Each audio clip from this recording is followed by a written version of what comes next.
I think that's a really, really interesting question. The skills of the future kind of thing. And, it's been, as a parent of an 11-year-old, it's always been STEM, do STEM, science, technology, engineering, get into the maths and whatever. And yes, there is a lot of truth in that.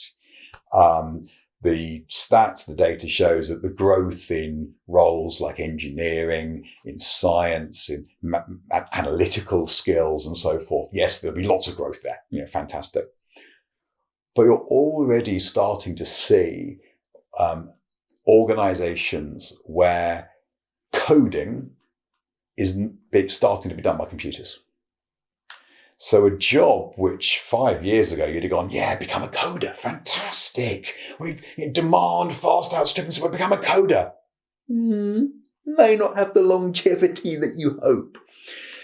And what you're starting to see is the STEM abbreviation morph into STEAM with the addition of an A. And the A is art, right side brain. So STEM is very left side brain. STEAM is right side. And if you look at all the analytics, World Economic Forum, again, on skills of the future, broadly, the skills they say businesses will need going forward fall into two buckets. One of them is understanding. What's the hidden meaning? What's really going on in here? Critical problem solving, the analysis, visualization, so infographics, those kind of things.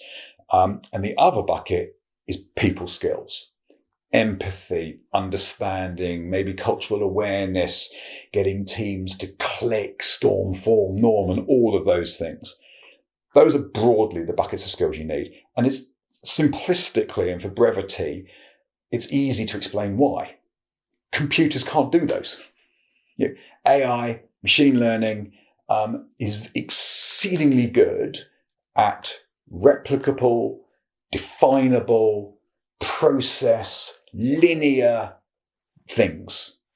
A, B, C, D, E, repeat, D, E, repeat, and so on. So replicable, definable. This is why we can't get driverless cars to work. Driverless cars, it's always 3 years away.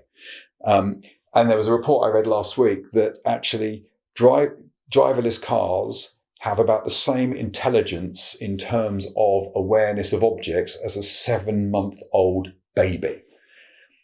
Because a baby knows that if you hide an object, the object's still there. A car doesn't. And so there's ways around it, and they're trying to solve that problem. Of course they are. But that's, a decade in, that's where we're at.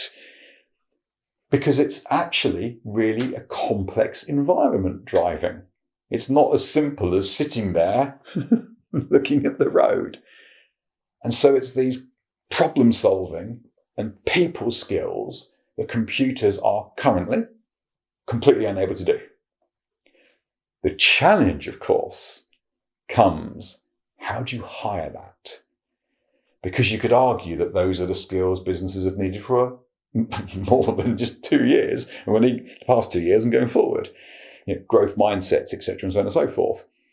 And we've not been brilliant at identifying those skills and getting them into an organization. The classic looking at what university degrees or educational background you've got, what's your past experience you've got, both of which, by the way, from the research, are the worst thing to base a hiring decision on. For metadata analysis they've done over the last 70 years. And so actually, it's trying to identify those softer skills or those skills that businesses really need and then be able to utilize them in the organization, because that's what you're going to need going forward.